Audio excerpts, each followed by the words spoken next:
नमस्कार, एक बार पुनः आप सभी का मेरे YouTube चैनल पर हार्दिक स्वागत अभिनंदन।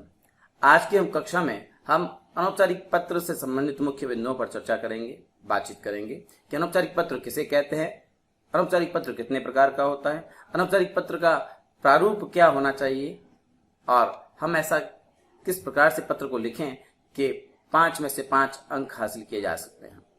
आइए शुरू करते हैं। अनौपचारिक पत्र सर्वप्रथम कहते किसे हैं, किन पत्रों को अनौपचारिक पत्र की श्रेणी में रखा जाता है, ये जानना हमारे लिए बेहद आवश्यक है। अनौपचारिक पत्र उन व्यक्तियों को लिखे जाते हैं जिनसे पत्र लेखक का व्यक्तिगत या निजी संबंध होता है।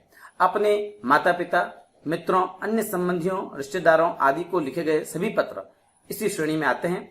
इन सभी को अनौपचारिक पत्र कहते हैं। अनौपचारिक पत्र में आत्मीयता का भाव होता है, अपनापन होता है, क्योंकि हम अपने संबंधियों को, अपने रिश्तेदारों को पत्र लिखते हैं और उनसे हमारा आत्मीय संबंध होता है, इसीलिए हम उनसे बात करते हैं पत्र लेखन के माध्यम से, तथा व्यक्तिगत बातों का उल्लेख भी किया जाता है। इस तरह के पत्र लेखन में व्यक्तिगत सुख दुख का ब्यौरा एवं अपने व्यक्तिगत संबंधों का उल्लेख भी किया जाता है। अब अनौपचारिक पत्र के कितने प्रकार होते हैं, वैसे कोई प्रकार दिए गए नहीं है, लेकिन हम सामान्यतः इसे 6 प्रकार में बांटते हैं। सबसे पहले बधाई पत्र, दूसरा शुभकामना पत्र, तीसरा निमंत्रण पत्र, चौथा विशेष अवसरों पर लिखे गए पत्र, पांचवा सांत्वना पत्र, छठा किसी प्रकार की जानकारी देने के लिए या कोई सलाह या सुझाव देने के लिए पत्र। इस प्रकार से 6 पत्र होते हैं। बधाई पत्र में हम किसी विशेष सफलता या विशेष उत्सव, त्योहार या कुछ विशेष उपलब्धि पर हम अपने रिश्तेदारों को, अपने मित्र को, अपने संबंधी को, सगे संबंधियों को हम पत्र लिखते हैं, वो सभी बधाई पत्र के अंतर्गत आते हैं। इसके बाद शुभकामना पत्र, यदि कोई व्यक्ति बहुत अच्छा काम करने जा रहा हो, हमें लगता है कि हमें उसे शुभकामनाएं देनी चाहिए, हमें लगता है कि उसके रास्ते में कई कठिनाइयां आएगी और हम चाहते हैं कि वो सफल हो, तो उसके लिए हम शुभकामना पत्र लिखते हैं। निमंत्रण पत्र, हम अपने घर पे कोई उत्सव रखते हैं, कोई त्योहार होता है या कुछ जन्मोत्सव, जन्मदिन, विवाह, कोई उपलक्ष्य है ऐसा जिसमें हम चाहते हैं कि मेहमानों को हम घर बुलाएं, अपने निजी रिश्तेदार जो हैं उनको हम घर पे निमंत्रित करना चाहते हैं, तो हम निमंत्रण पत्र का उपयोग करते हैं।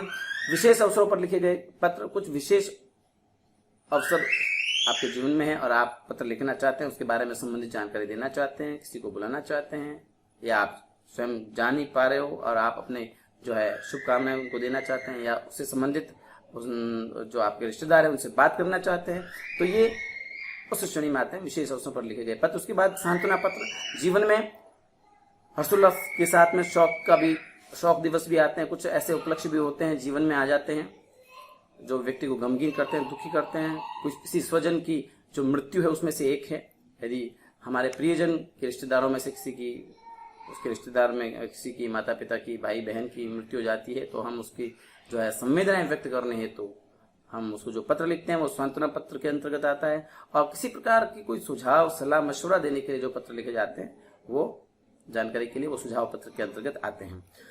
इसके बाद में हम आगे बढ़ते हैं। हमें जानना आवश्यक है कि अनौपचारिक पत्र लिखते समय किन किन बातों का विशेष ध्यान रखना चाहिए। सबसे पहली जो बात है वो है भाषा सरल व स्पष्ट होनी चाहिए। जो भाषा है, जिन शब्दों का प्रयोग आप अपने पत्र में करेंगे, उन शब्दों का जो चयन है, भाषा है, वो सरल स्पष्ट होनी चाहिए, ताकि जो भी संदेश आप देना चाहते हैं वो उसी तरह से पहुंचे जिस तरह से आप देना चाहते हैं।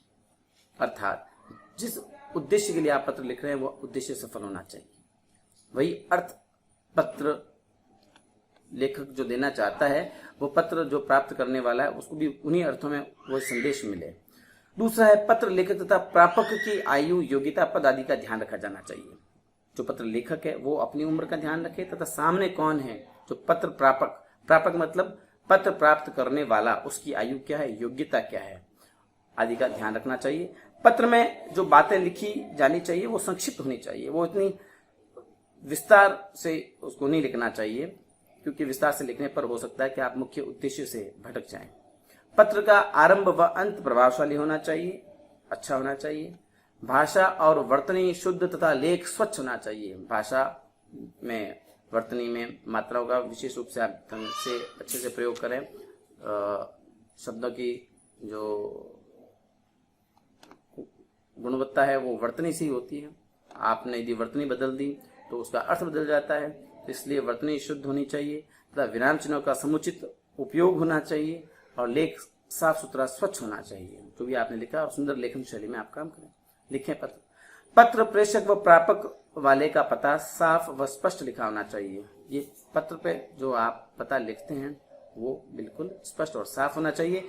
कक्षा परीक्षा भवन से पत्र लिखते समय अपने नाम के स्थान पर क ख ग तथा पते के स्थान पर कक्षा परीक्षा भवन लिखना चाहिए। जहाँ पे अंत में जो आपका नाम आता है वहां पे क ख ग होना चाहिए तथा शुरुआत में जब हम पता लिखते हैं वहां पर परीक्षा भवन या कक्षा परीक्षा भवन आप लिख सकते हैं। उसके बाद में अपना पता और दिनांक लिखने के बाद एक पंक्ति छोड़कर आपको आगे लिखना चाहिए।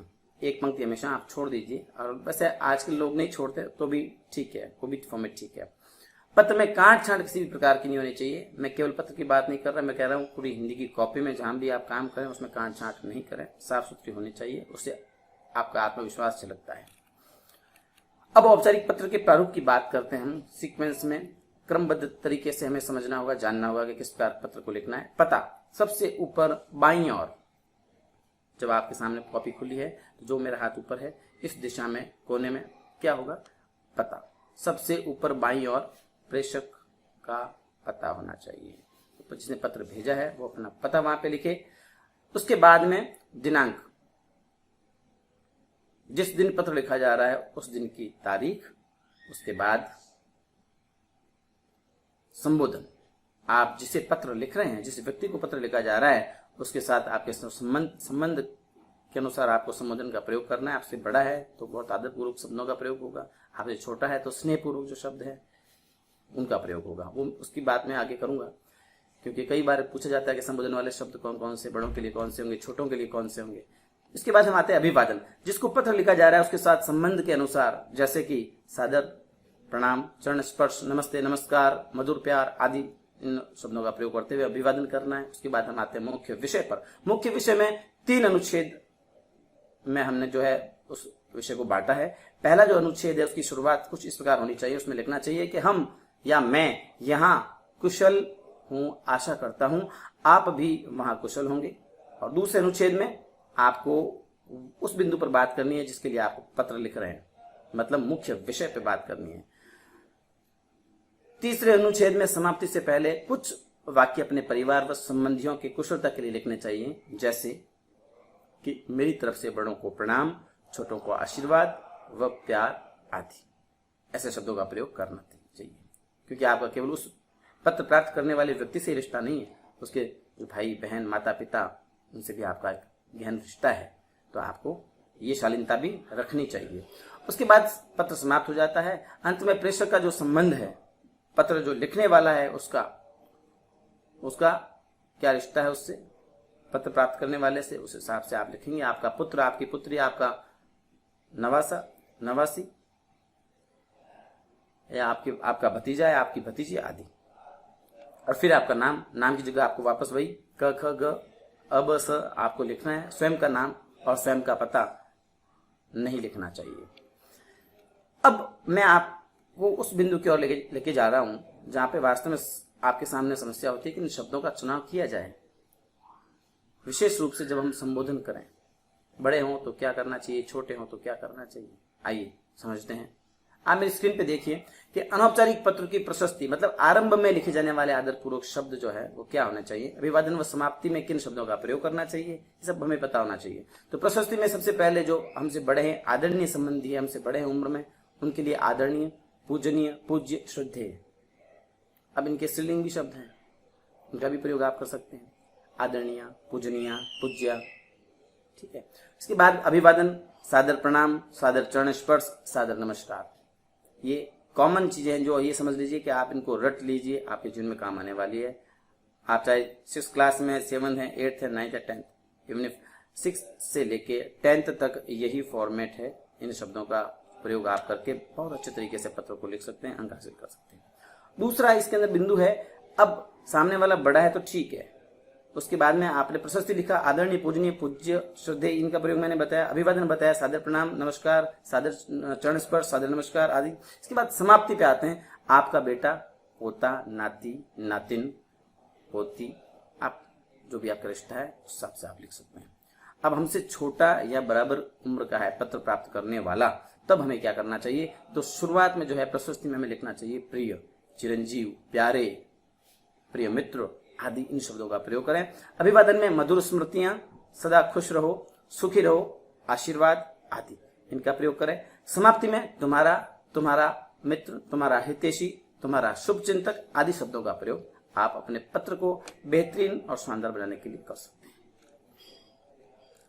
इसके बाद में मैंने एक तरफ आप स्क्रीन पे देख रहे हैं कि अनौपचारिक पत्र का प्रारूप लिखा है और दूसरी तरफ एक पत्र लिया है। इस पत्र में उन तमाम नियमों का ध्यान रखा गया है जिन नियमों का जिक्र मैंने अपने पत्र में किया है। इसे आप ध्यान से देखिए और समझने का प्रयास करिए और हो सके तो अपनी नोटबुक में लिख लीजिए। मैं उम्मीद कर रहा हूं कि आपको अनौपचारिक पत्र से संबंधित दी गई जानकारी बहुत अच्छी लगी और ज्ञानप्रद लगी होगी। और किसी भी प्रकार की कोई उलझन, कोई समस्या हो तो आप निश्चित ही मुझे कमेंट करें और मेरे चैनल को लाइक एंड सब्सक्राइब करें। बहुत बहुत धन्यवाद। मिलते हैं फिर एक नए विषय और नए बिंदु के साथ। धन्यवाद।